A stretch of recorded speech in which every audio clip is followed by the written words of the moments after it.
Mi hijo gritó frente a todos. Jamás serás ni la mitad de la mujer que es mi suegra. Me levanté tranquila. ¿Entonces ella va a cubrir tus deudas millonarias? Porque yo no te voy a mandar más dinero. Su esposa se quedó helada. ¿Qué deudas? ¿Qué dinero? No hemos recibido ni un peso de ti. Entonces le dije, Miguel, ¿quieres que les cuente a todos tus invitados sobre los 847,000 pesos que has perdido en apuestas online? ¿Desde dónde nos estás viendo hoy? Déjanos tu ubicación en los comentarios y dale like y suscríbete al canal.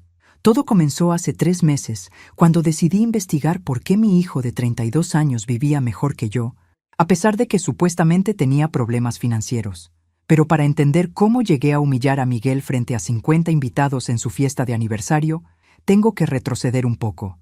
Soy Carmen Herrera, tengo 58 años, y durante 35 años fui la esposa perfecta de un contador público.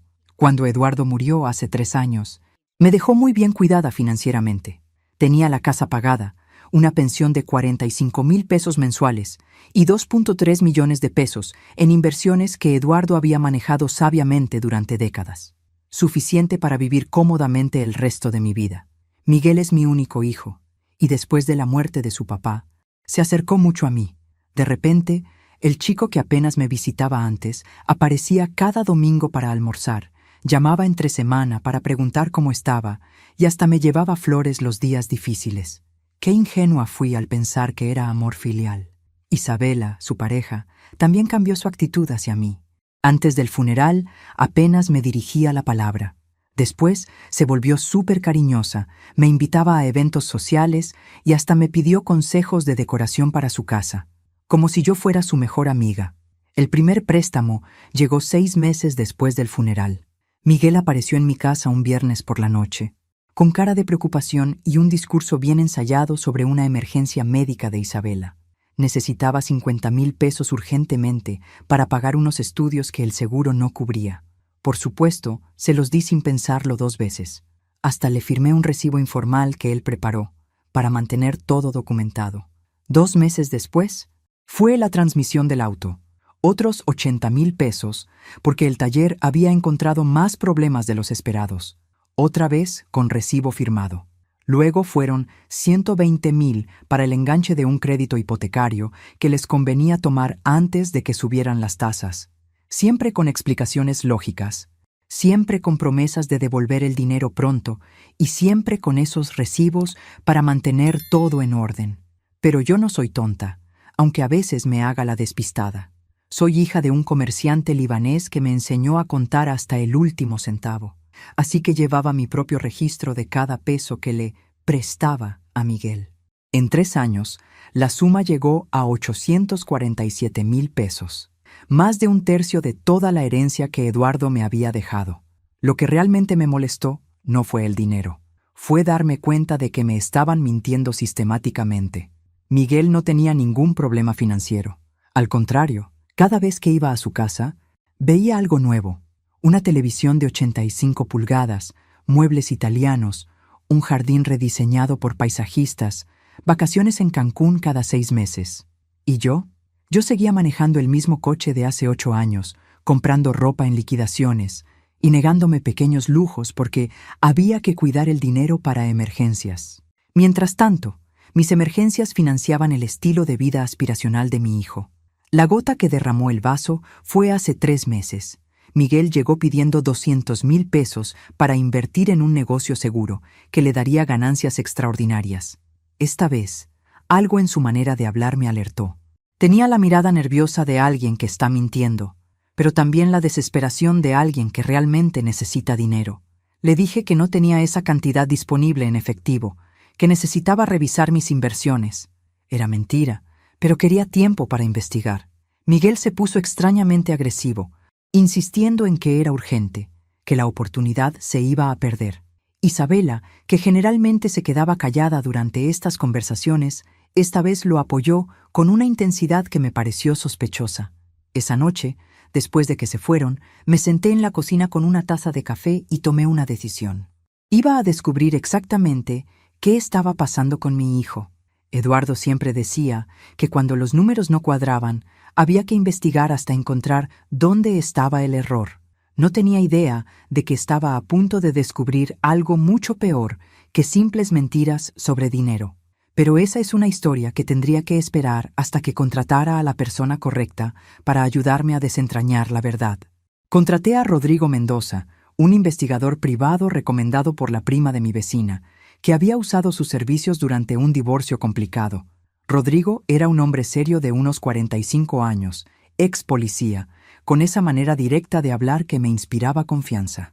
«Señora Carmen», me dijo en nuestra primera reunión, «en estos casos de problemas familiares con dinero, generalmente encontramos una de tres cosas: adicciones, deudas de juego o una segunda familia.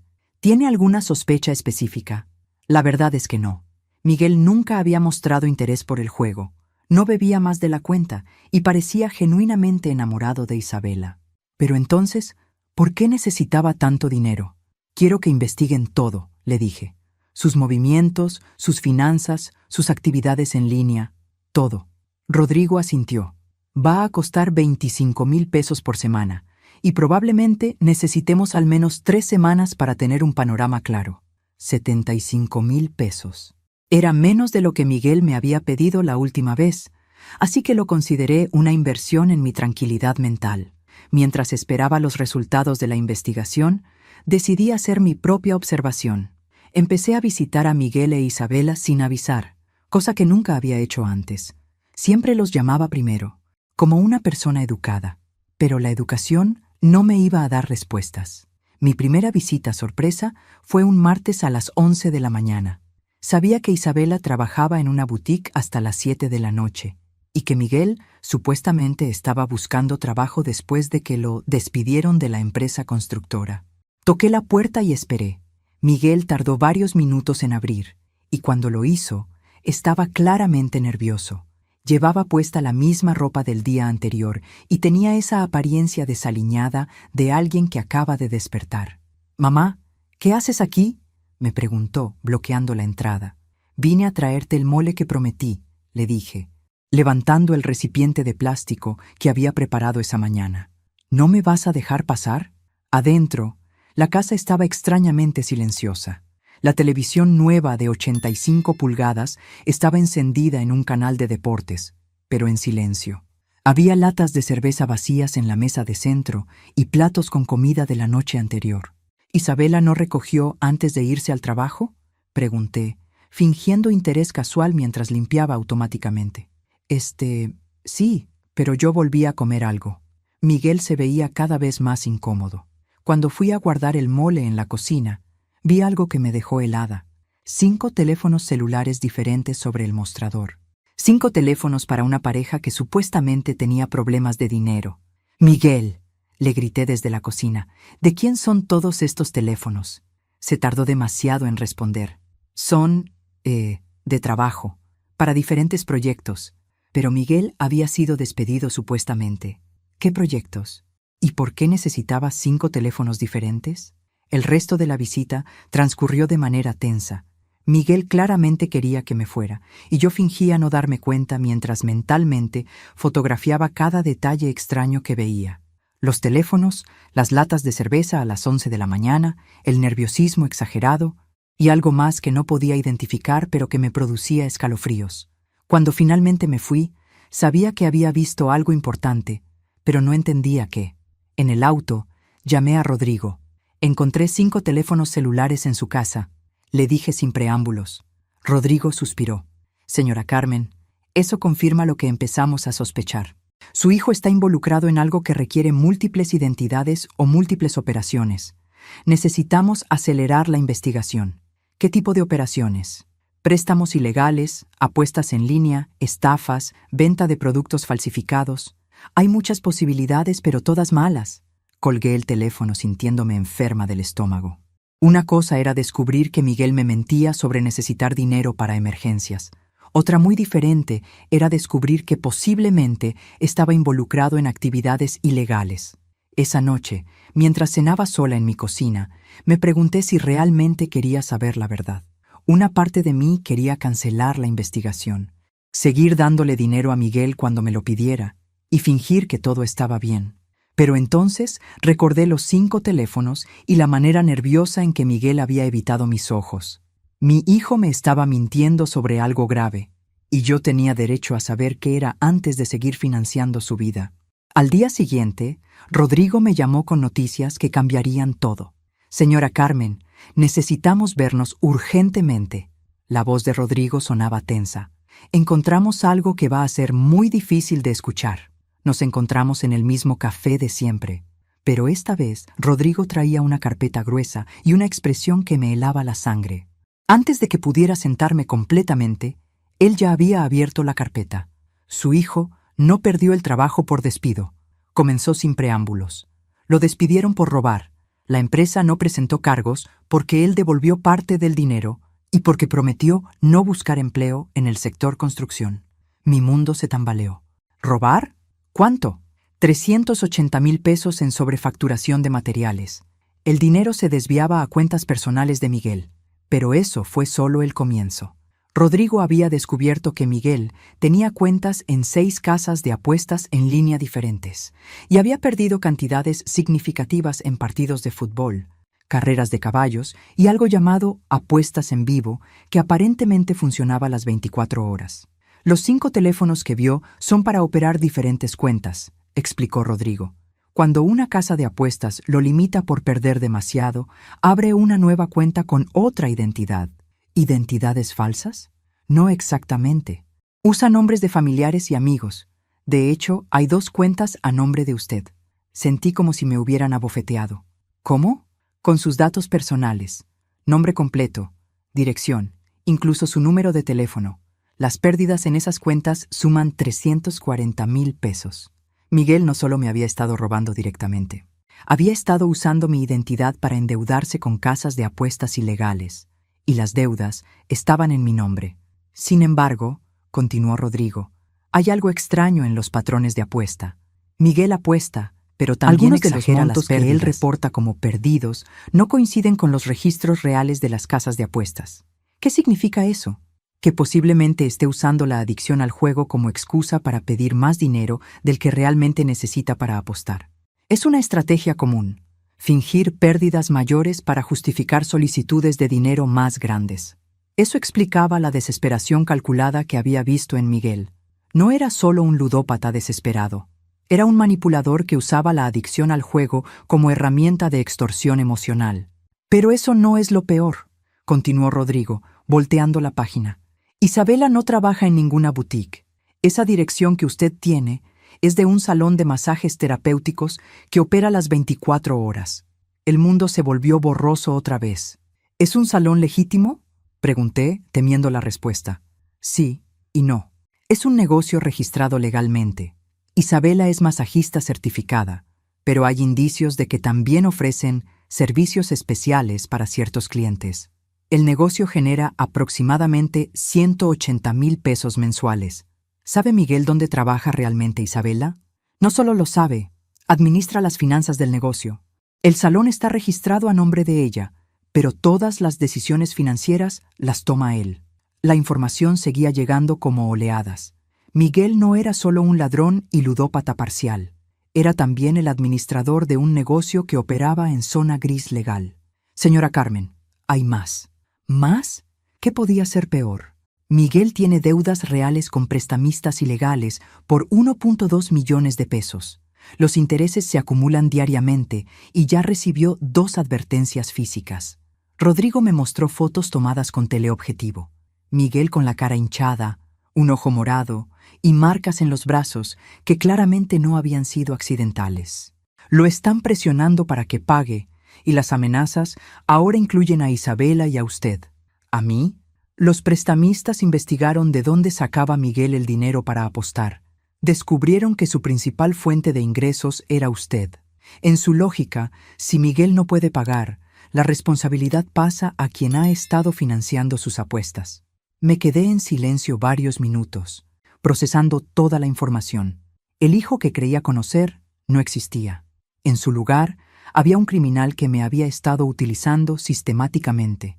Había puesto mi seguridad en riesgo y había arrastrado a toda la familia a una situación peligrosa. ¿Qué me recomienda hacer? cortar todo contacto financiero inmediatamente, cambiar sus números de teléfono y direcciones de correo, considerar mudarse temporalmente y denunciar el uso fraudulento de su identidad en las casas de apuestas. ¿Y si no pago sus deudas? Rodrigo me miró directamente a los ojos. Señora Carmen, estos no son prestamistas del banco. Son gente que lastima física y seriamente a quienes no pagan. Si Miguel no consigue el dinero pronto, van a venir por usted. Salí del café sintiéndome como una anciana de 90 años en lugar de mis 58. En una semana había descubierto que mi único hijo era un ladrón, un ludópata manipulador, un administrador de negocios turbios, y había puesto mi vida en peligro real. Pero también había despertado algo en mí que llevaba años dormido, la rabia fría y calculadora que había heredado de mi papá libanés. Miguel quería jugar sucio conmigo, pero claramente no sabía con quién se estaba metiendo. Era hora de que aprendiera. Esa noche no dormí nada.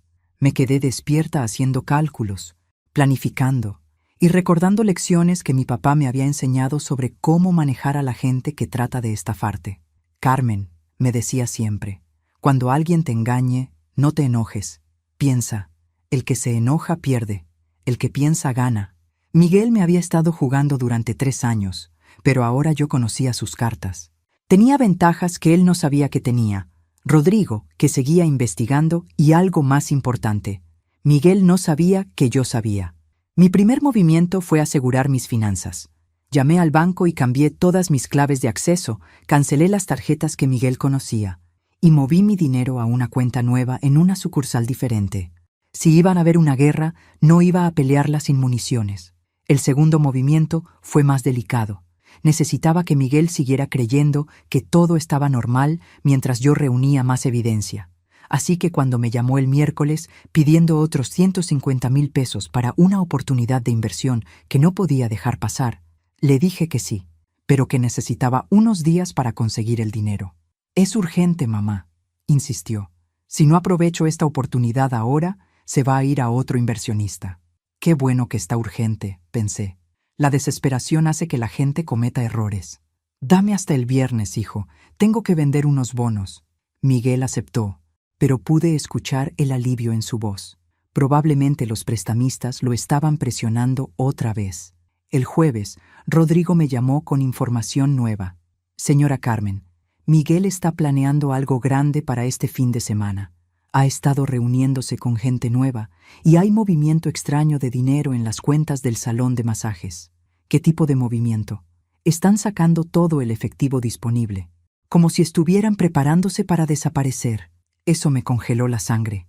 ¿Miguel estaba planeando huir después de conseguir mis 150,000 pesos? ¿Dejarme con sus deudas y la amenaza de los prestamistas ilegales? «Rodrigo, necesito que averigües exactamente qué están planeando». «Ya estoy en eso». «Pero señora Carmen, creo que necesitamos involucrar a las autoridades. Lo que su hijo está haciendo ya rebasa los problemas familiares». Tenía razón, pero una parte de mí quería manejar esto a mi manera antes de que llegara la policía. Miguel había jugado conmigo durante 3 años. Merecía que yo jugara con él un poco antes de que todo terminara. El viernes por la mañana, Miguel llegó a mi casa exactamente a las 10 a.m. para recoger el dinero. Venía con Isabela, lo cual era extraño porque ella nunca lo acompañaba a estas transacciones financieras. «Buenos días, doña Carmen», me saludó Isabela con esa sonrisa falsa que ahora me daba náuseas. Miguel me contó sobre la inversión. ¡Qué emocionante! Inversión, claro, probablemente para pagar a los prestamistas o para financiar su huida. «Sí, muy emocionante», respondí. «Pero Miguel, tengo una pregunta. ¿Esta inversión tiene que ver con el negocio de Isabela?» Ambos se tensaron visiblemente. «¿Qué negocio?», preguntó Miguel demasiado rápido. «El salón donde trabaja. ¿No me dijiste que estaba pensando en expandirse?» Isabela y Miguel se miraron, y pude ver cómo evaluaban qué mentira sería más creíble. «Ah, sí, el salón», dijo Isabela finalmente.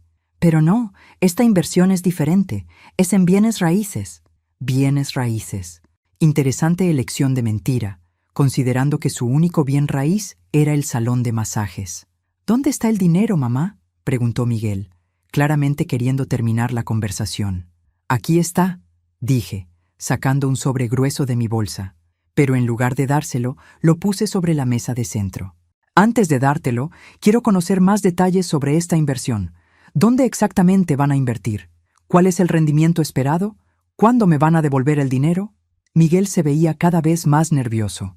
Mamá, son detalles técnicos. Lo importante es que es una oportunidad segura. Miguel, hijo, tengo 58 años, no 80. He estado manejando dinero toda mi vida. Si voy a invertir 150,000 pesos, quiero detalles. Isabela intervino con esa voz melosa que ahora me sonaba como uñas en un pizarrón.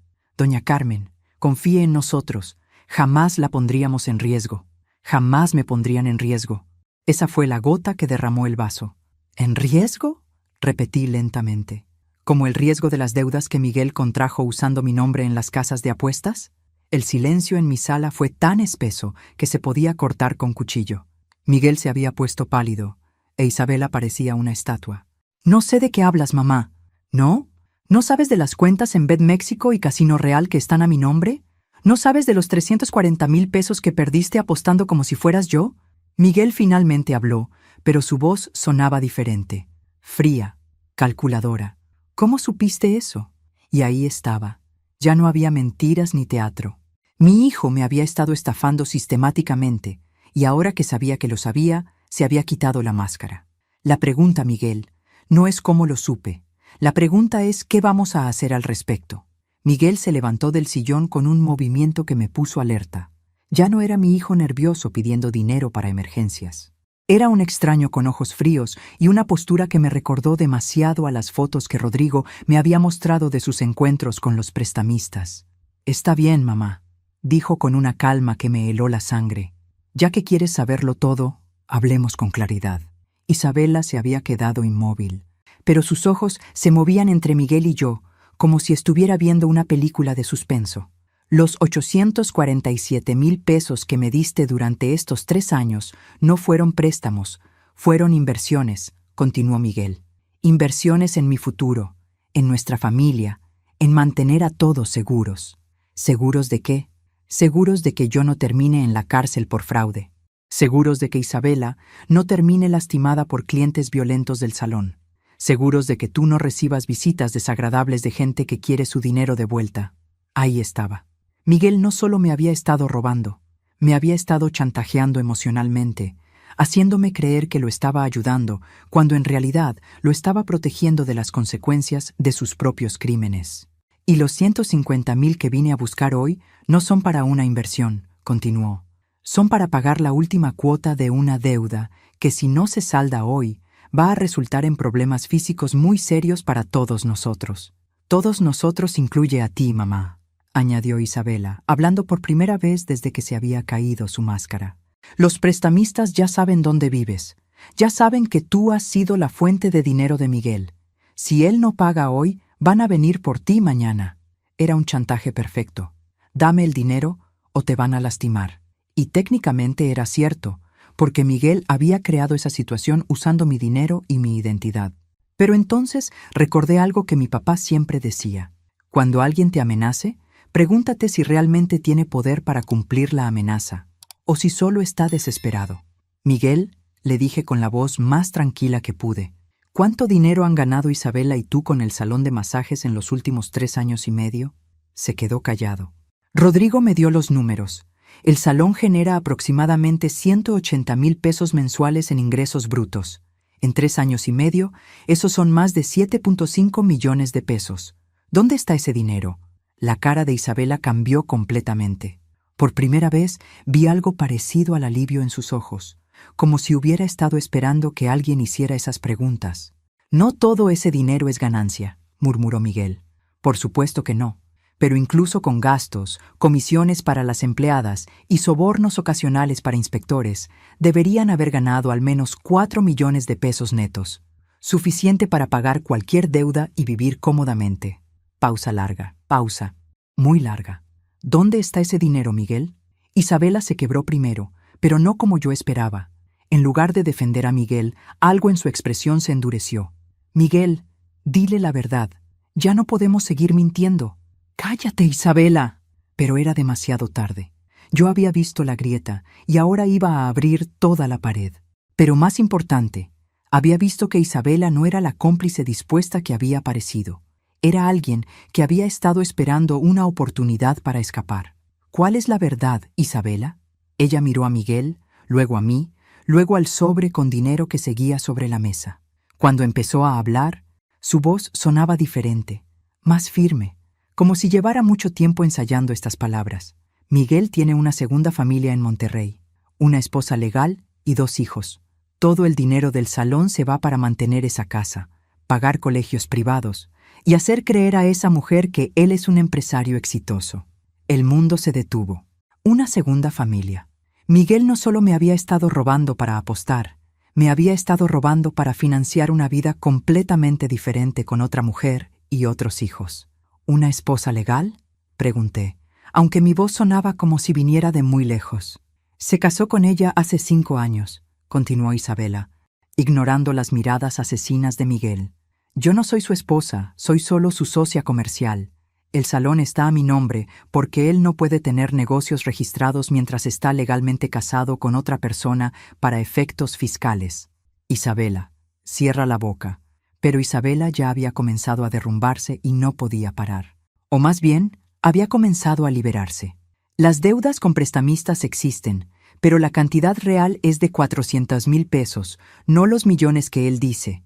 Y los 150,000 que vine a buscar hoy no son para pagarles a ellos. Son porque Miguel prometió comprarle un auto nuevo a su esposa de Monterrey para su aniversario de bodas la próxima semana. Miguel se había quedado completamente inmóvil, como un animal que sabe que ya está atrapado. Yo tenía 3 años de rabia acumulada, pero extrañamente me sentía completamente calmada. Mi hijo me había mentido sobre todo, absolutamente todo. No había emergencias médicas, no había problemas financieros temporales, no había inversiones. Solo había un hombre que había decidido que yo era su cajero automático personal para financiar su segunda vida. Tomé el sobre de dinero de la mesa y lo regresé a mi bolsa. Miguel, le dije, vas a salir de mi casa ahora mismo. Vas a regresar a Monterrey con tu esposa real y tus hijos reales. Y no vas a volver a contactarme nunca más. Mamá, no puedes hacer esto. Soy tu único hijo. No, le dije poniéndome de pie. Mi único hijo murió hace 3 años cuando decidió convertirme en su víctima. Miguel no se movió de mi sala. Se quedó ahí parado, mirándome como si no pudiera procesar lo que acababa de pasar. Isabela, por el contrario, ya había empezado a caminar hacia la puerta. «Isabela, espera», le gritó Miguel. «No te vayas». Ella se volteó con una expresión que jamás le había visto. Era una mezcla de alivio y desprecio que transformaba completamente su cara. ¿Que no me vaya? Miguel, durante 3 años y medio he sido tu empleada, tu tapadera y tu alcahueta. He fingido ser tu pareja para engañar a tu mamá. He administrado tu negocio y he aguantado que me trates como basura mientras tú juegas al esposo perfecto con otra mujer. Miguel la miraba con verdadero pánico.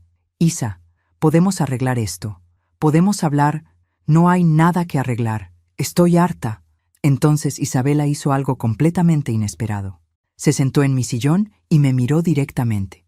«Doña Carmen, hay más cosas que usted necesita saber». Miguel prácticamente rugió. «Isabela, si dices una palabra más, te juro que...» «¿Qué? ¿Me vas a pegar como le pegas a tu esposa de Monterrey? ¿Me vas a quitar el negocio que yo construí con mi trabajo?» Eso me detuvo en seco. «¿Le pega a su esposa?» Isabela asintió. «Patricia me ha llamado llorando varias veces. Miguel tiene un temperamento horrible cuando las cosas no salen como él quiere. Pero ella no puede dejarlo porque él controla todo el dinero». Cada nueva revelación era como un puñetazo al estómago. No solo había estado financiando la segunda vida de Miguel, había estado financiando violencia doméstica. «Isa, te estoy advirtiendo».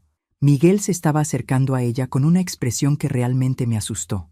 «No te me acerques», le dijo Isabela, poniéndose de pie. «Ya no me das miedo, Miguel. Ya no tienes poder sobre mí». Entonces se dirigió a mí. «Doña Carmen, el salón de masajes es completamente legítimo. Es un spa de relajación muscular y terapia física. Nunca ha habido nada turbio. Miguel inventó esa historia para hacerla sentir culpable y que no hiciera preguntas sobre de dónde venía el dinero extra». «¿Qué? Yo soy masajista certificada. Estudié terapia física. El salón es un negocio legítimo que genera buenos ingresos porque trabajo 14 horas al día, 7 días a la semana, tratando de mantener a flote algo en lo que puse toda mi vida. Miguel había inventado que Isabela trabajaba en algo turbio. Había usado esa mentira para manipularme emocionalmente, para que sintiera lástima y no hiciera demasiadas preguntas incómodas sobre su estilo de vida. Pero entonces, ¿por qué Miguel dijo que?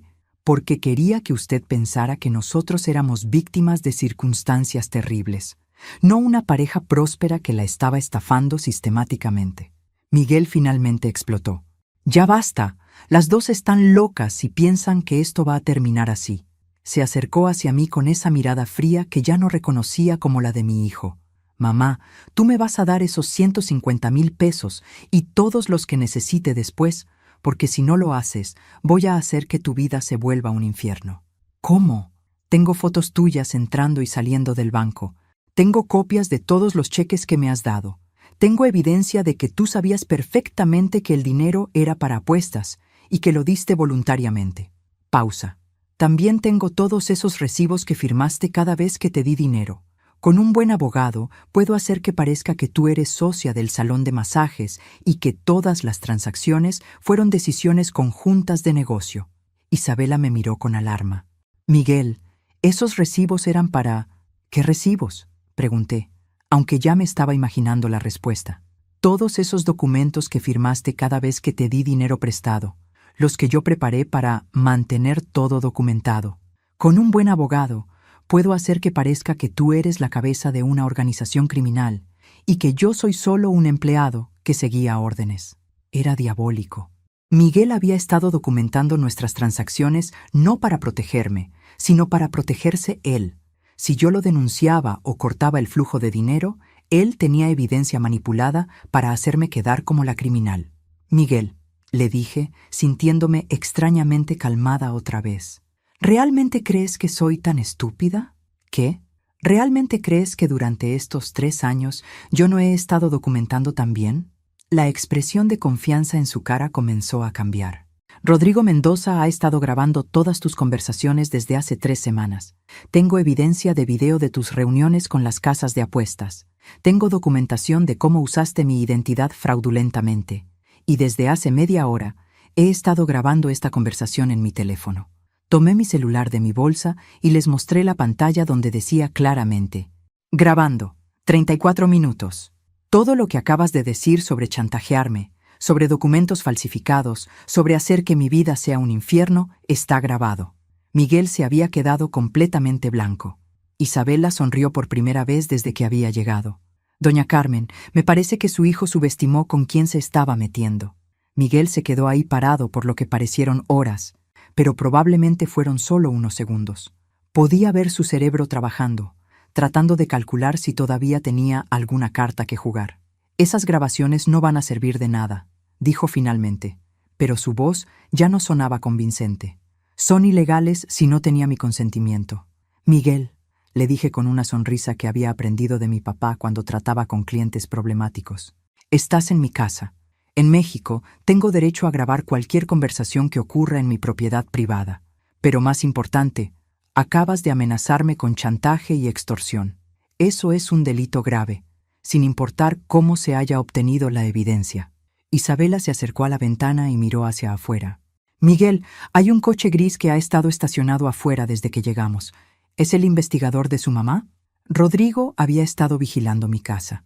Probablemente había visto llegar a Miguel e Isabela y había decidido quedarse cerca por si las cosas se ponían peligrosas.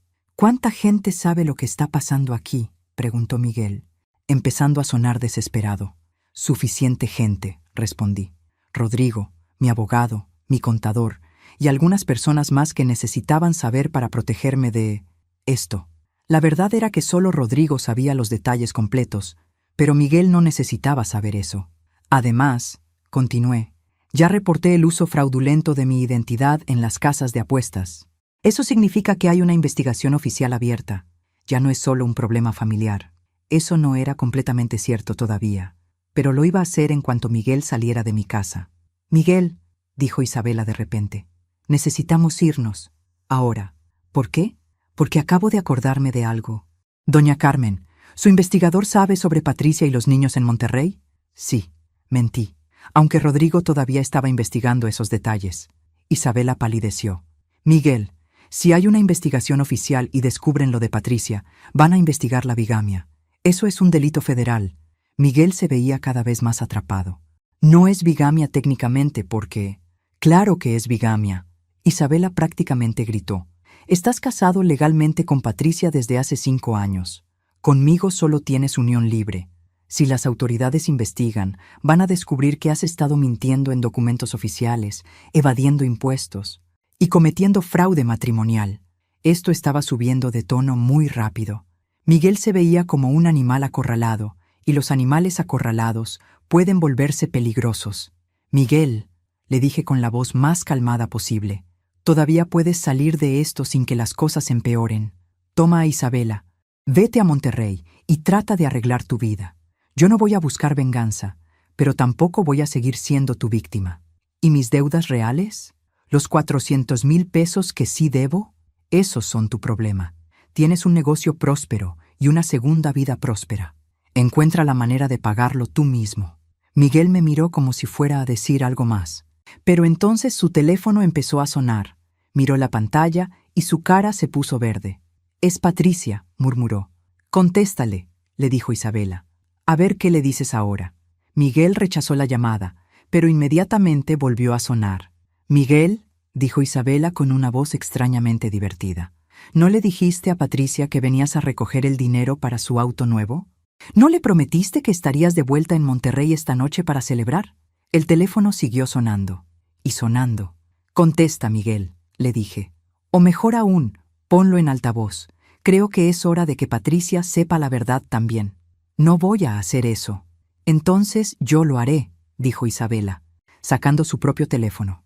«Tengo el número de Patricia. He tenido que consolarla tantas veces cuando tú la lastimas que ya somos casi amigas». «Isa, no te atrevas». «¿Por qué no? Ya se acabó el teatro, Miguel. Ya todas sabemos quién eres realmente». Isabela marcó el número y puso el teléfono en altavoz. «¿Hola?» La voz de una mujer joven sonó clara en mi sala. «Patricia, soy Isabela. ¿Tienes un minuto para hablar?» «Isabela, qué bueno que llamas. ¿Miguel ya está en camino?» «Los niños están emocionadísimos por el auto nuevo». Isabela me miró. Luego miró a Miguel. Luego sonrió con una expresión que me dio escalofríos. «Patricia, cariño, necesito contarte algo sobre el auto nuevo». «¿Qué pasa con el auto?», preguntó Patricia, y pude escuchar ruido de niños jugando de fondo. Miguel se veía como si fuera a vomitar. Isabela, por el contrario, parecía estar disfrutando cada segundo. «El auto no viene, Patricia, y Miguel no va a regresar a casa esta noche». Silencio del otro lado de la línea. «¿De qué hablas, Isabela?» «Miguel me llamó esta mañana y me dijo que ya tenía el dinero». «Sí, pero resulta que el dinero no era para tu auto, era para seguir engañando a la mamá de Miguel». «¿La mamá de Miguel?» «Isabela, no entiendo nada». Isabela miró a Miguel con una expresión de puro desprecio. «Patricia, ¿Miguel te ha dicho alguna vez de dónde saca el dinero para mantener la casa, pagar los colegios de los niños y todos los gastos? Dice que tiene un negocio de consultoría aquí en Ciudad de México». «No tiene ningún negocio de consultoría. Durante 3 años ha estado estafando a su mamá, diciéndole que necesita dinero para emergencias, mientras usa ese dinero para financiar la vida contigo». Otro silencio, pero esta vez más largo. «Eso no puede ser cierto». «Patricia», intervine yo por primera vez, «soy Carmen Herrera, la mamá de Miguel, y te puedo confirmar que es completamente cierto. ¿Ustedes?» «Pero Miguel me dijo que su mamá había muerto hace 2 años».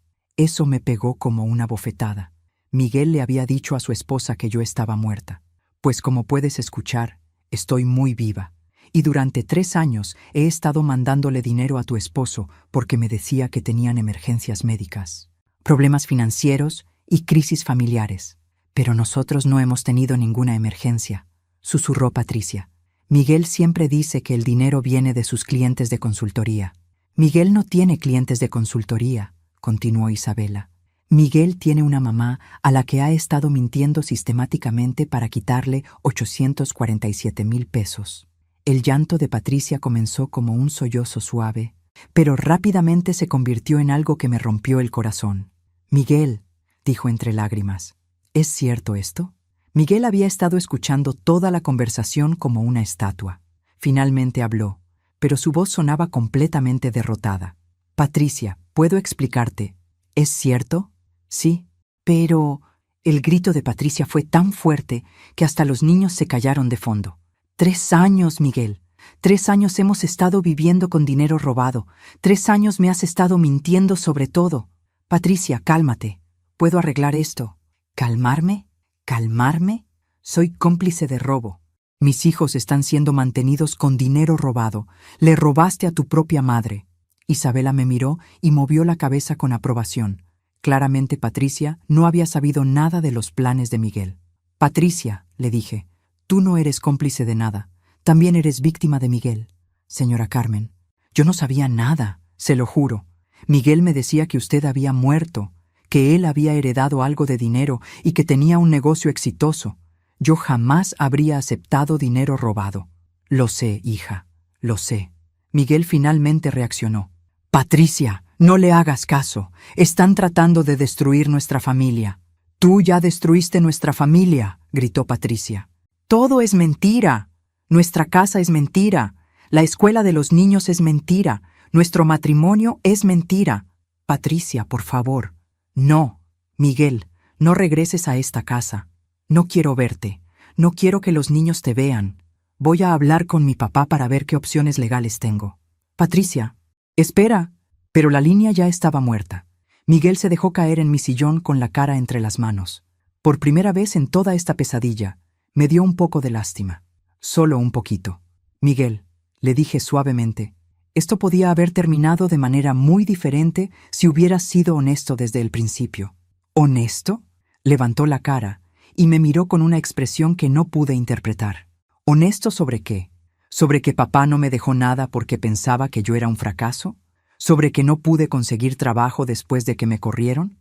¿Sobre que la única mujer que me quiso necesitaba estabilidad económica que yo no podía darle? Esas son explicaciones, Miguel, no justificaciones. Fácil decirlo cuando tienes dinero en el banco y una casa pagada. Isabela lo miró con incredulidad. Miguel, en 3 años y medio generamos más de 7 millones de pesos con el salón. El problema no era falta de dinero. El problema era tu adicción a vivir por encima de tus posibilidades. Y tu adicción a mentir, agregué yo. Y tu adicción a tomar lo que no es tuyo. Miguel se quedó callado varios minutos. Cuando finalmente habló, su voz sonaba diferente, más pequeña. ¿Qué va a pasar ahora? Isabela y yo nos miramos.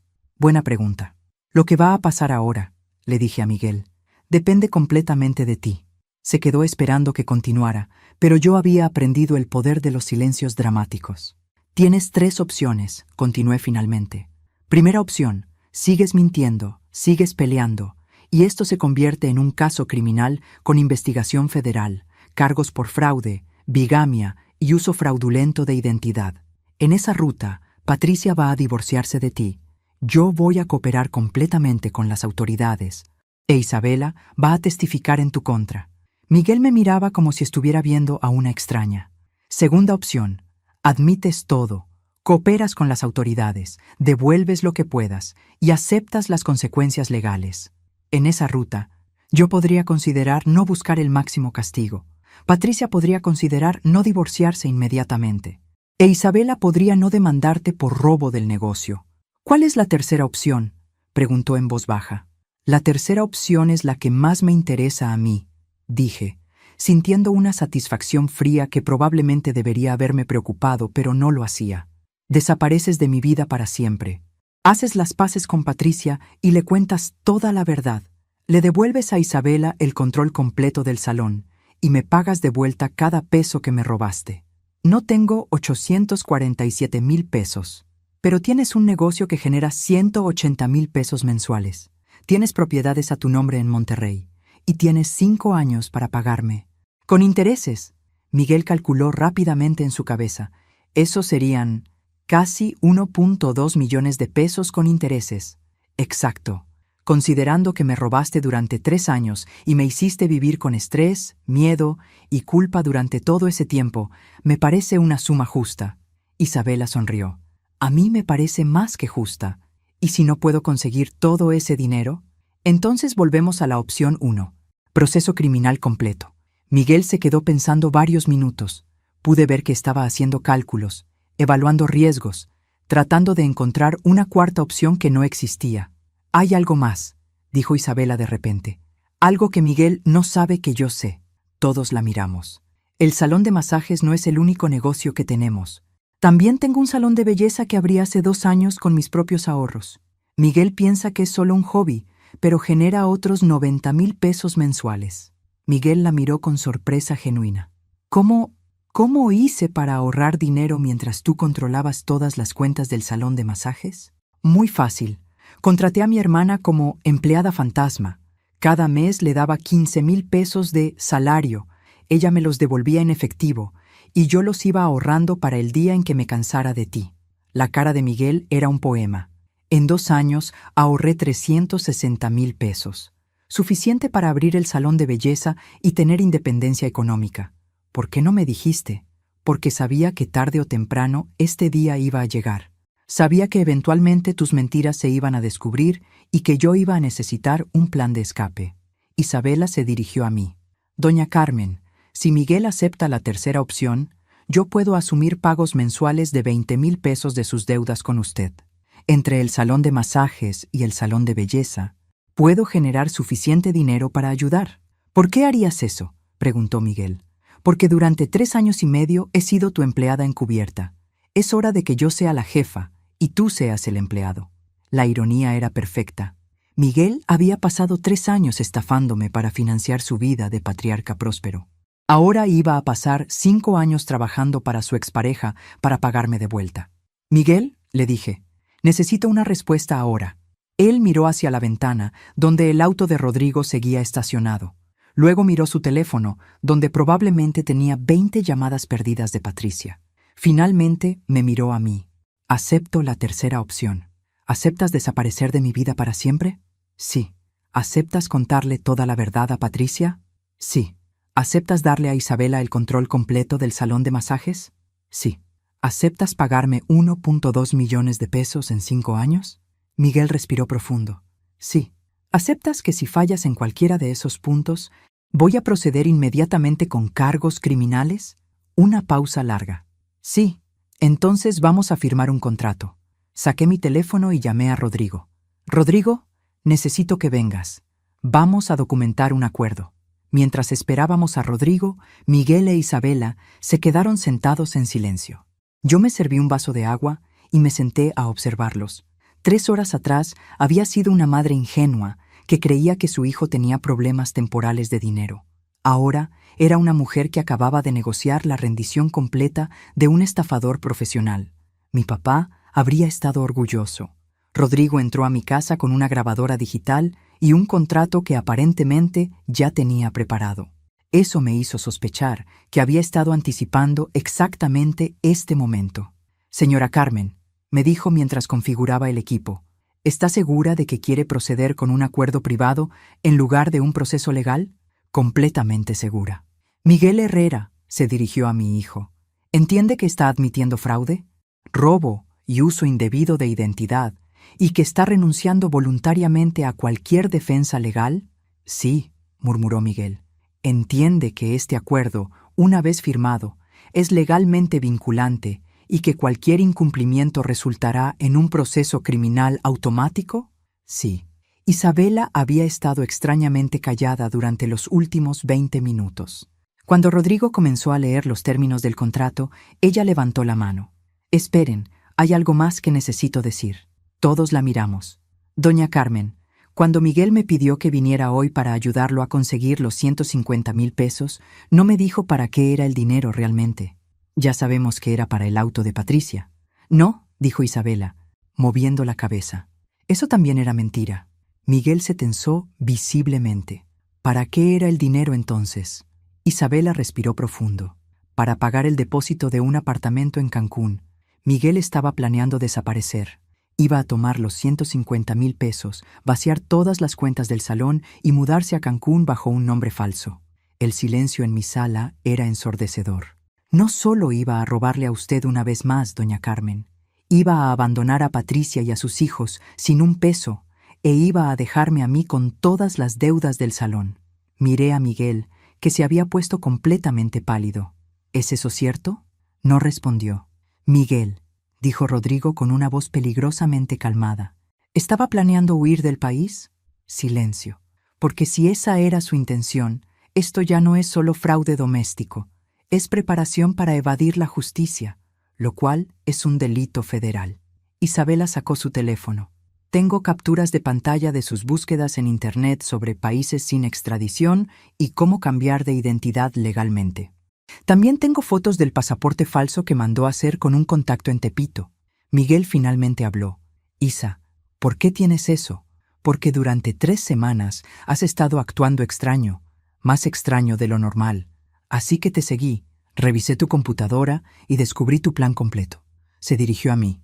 Doña Carmen, su hijo no solo es un estafador, es un cobarde que estaba dispuesto a destruir la vida de todas las mujeres a su alrededor con tal de salvar la suya. Rodrigo cerró su grabadora. Señora Carmen, con esta nueva información le recomiendo fuertemente que procedamos por la vía legal. Miguel no solo cometió los delitos que ya sabíamos, estaba planeando crímenes adicionales. Miré a Miguel, que seguía sin decir nada.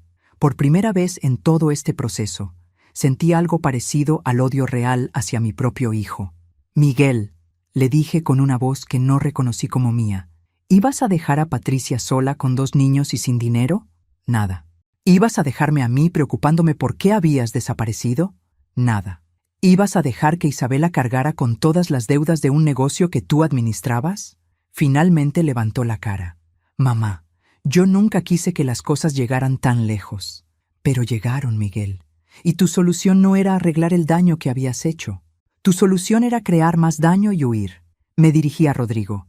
Proceda con los cargos criminales, todos los cargos posibles. Señora Carmen. Miguel se puso de pie desesperadamente. Podemos seguir con el acuerdo privado. Puedo pagarte todo, puedo... No, Miguel, ya no. Isabela sonrió por primera vez en horas. Doña Carmen, ¿qué va a pasar con el salón? Es tuyo, completamente. Rodrigo va a ayudarte con todos los papeles legales para asegurar que Miguel no tenga ninguna participación. ¿Y Patricia? Voy a llamar a Patricia personalmente para explicarle todo y asegurarme de que ella y los niños estén protegidos financieramente durante el proceso legal. Rodrigo empacó su equipo. Señora Carmen, necesito que venga conmigo a la estación para formalizar la denuncia. Con mucho gusto. Miguel se quedó ahí parado mientras Isabela, Rodrigo y yo nos preparábamos para salir. Mamá, dijo con una voz que sonaba como la de un niño pequeño. ¿Esto significa que ya no soy tu hijo? Me detuve en la puerta y lo miré por última vez. Miguel, tú dejaste de ser mi hijo el día que decidiste convertirme en tu víctima. Hoy simplemente lo hice oficial.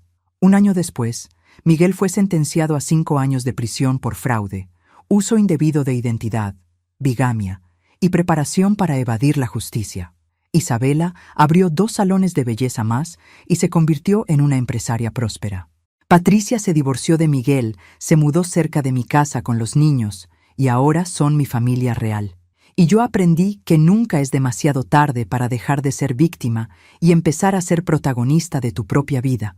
A veces la gente me pregunta si me arrepiento de haber enviado a mi propio hijo a la cárcel. Mi respuesta siempre es la misma. No envié a mi hijo a la cárcel.